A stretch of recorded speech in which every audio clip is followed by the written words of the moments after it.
এনসিপিদের ভুল একটাই, এনসিপি মানে স্টুডেন্টদের তো ভুল একটাই।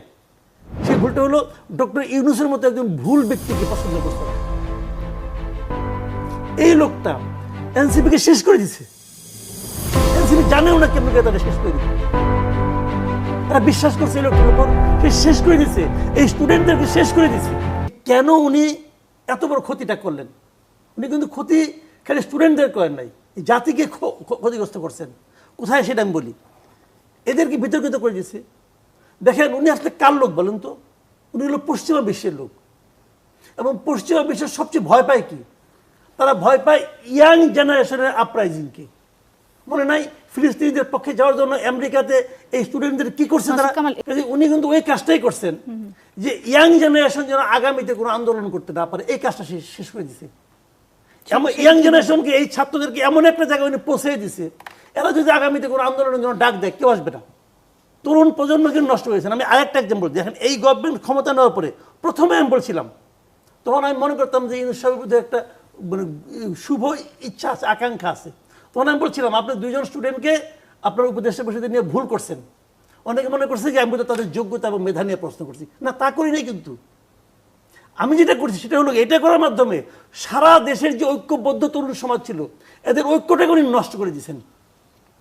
অনেককে বলতে শুনছে, আমাকে বলছে ওদেরকে কিভাবে নির্বাচন করলো, কোন যোগ্যতায় নির্বাচন করলো, আমি নই কেন? এই প্রশ্নটা অনেকের মনে ছিল। কেন আপনি ঢাকা ইউনিভার্সিটি থেকে দুটা স্টুডেন্ট কিনলেন? ঢাকা ইউনিভার্সিটিকে সবচেয়ে বেশি ওদেরকে একটা স্টুডেন্ট মারা গেছে, ঢাকা ইউনিভার্সিটি কেউ মারা যায় নাই। পাবলিক ইউনিভার্সিটি আপনি কেন নিলেন না? কর্মকাণ্ড থেকে বুঝি উনি খুবই যে বলে না মেটিকুলাস ডিজাইন করছে, এটা ওনার মেটিকুলাস ডিজাইন। এটা পশ্চিমা বিশ্বের একটা মেটিকুলাস ডিজাইন, যে ইয়াং জেনারেশনকে শেষ করে দাও। এই যে বিএনপির বিরুদ্ধে 92% বলছে চাঁদাবাজি, মারামারি, হুড়াহুড়ি করে, এটা থামানোর দায়িত্ব কার? বিএনপি কি ভাই কোনো ক্যাডার ভিত্তিক ই করে নাকি, রাজনীতি করে নাকি?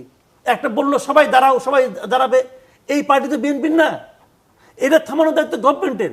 বিএনপিকে আপনি দায়ী করতে পারবেন তখন যখন নাকি গভর্নমেন্ট কাউকে অ্যারেস্ট করলে বিএনপি তার বিরুদ্ধে মিছিল করবে। এক্সাম্পলতে বলি, রিয়াদ এত বড় ঘটনা করছে, রিয়াদের ব্যাপারে কি এনসিপি কোনো বিবৃতি দিছে যে না তাকে অন্যায়ভাবে করা হয়েছে? দেয় নাই তো। যদি দিত তখন আপনি এনসিপিকে দায়ী দিতে পারতেন। তাকে তো করার সুযোগ করে দিয়েছে গভর্নমেন্ট, কইরা একটাকে আটকাইছে। বিএনপি কি এক জায়গায় বলছে যে ওই লোকটাকে তুমি কি কারণে ধরলা, কি কারণে মারলা? ধরা দায়িত্ব কার? আমার ছিনতাই হয়ে গেল, ছিনতাই করলো এনসিপির লোক, আমি কি এনসিপিকে দায়ী দিব না গভর্নমেন্টকে দায়ী দিব? যে গভর্নমেন্ট কেন ছিনতাইকারীকে আটকালো না?